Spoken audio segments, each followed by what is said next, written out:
Sa'yo. Ay, hindi na mag-i-intro kasi kulang yung sukli nila. Kasi ang sukat ko. Wala, anong connect. So, yun, galing kami ng Kapilya. Naisipan namin kumain ng ramen sa 7-Eleven dahil kami ay magagastos. De, joke lang. Malamig talaga yung panahon yan. Kaya naisipan namin magpainit. Siyempre, kakain kami ng ramen. Kaya, yung ramen maanghang. Kaya, ayun, papainit namin yung ramen. Ano ba? So, fast forward na tayo. Wala na akong maisip na sabihin. Yan. Ginagawa niya. Sige, binubuksan niya kasi lalagyan ng mainit na tubig. Kaya napakit ng tinidor na yan. Lakit lang kasi foldable. Foldable! Ayun ako, ang dami sinasabi ni Sir. Lagyan mo na kasi ng mainit na tubig yan, Maikan. Tagal-tagal naman eh. Ayan na, nakuha niya na yung kulang na sukle. Di na sila mag-aaway eh. Ayan, lalagyan na ng tubig. Mainit na tubig. Pakinggan niyo yung kanta nila, guys. I don't care.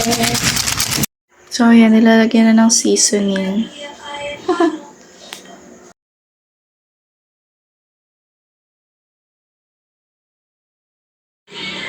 Yan, seasoning ulit.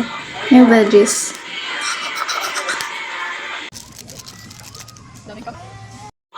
Ito yung mga kasama ko, guys. Nantok na ako. Nantok na rin ba kayo? Ayoko na mag-voice over. Panoorin nyo na lang. Bye! By the way, niintay pala namin lumambot yung noodles dyan.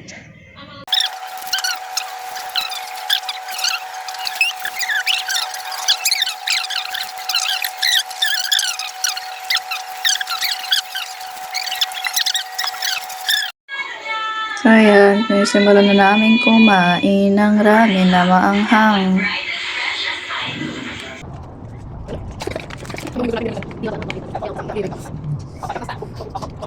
By the way, watch nyo dyan yung pag-ubo ko. Para kasing baliw kayo ng kain ng mga hindi naman pala kaya.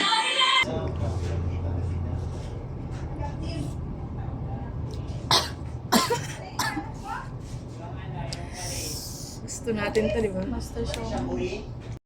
Yes, ginusto namin kainin ng ramen pero hindi namin ginusto ubuhin.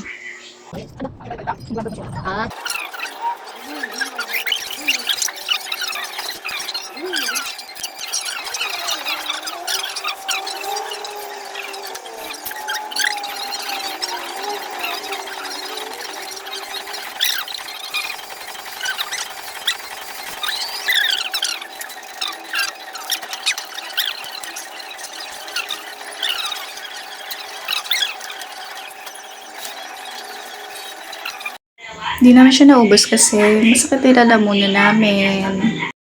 Yan, tingnan niyo mga tsura nila. Marami yan pa. Ikaw lang. Pero masarap siya ha. 7/10. Nandun yan, bumili kami ng delight kasi manghang pa rin. So, bye-bye guys!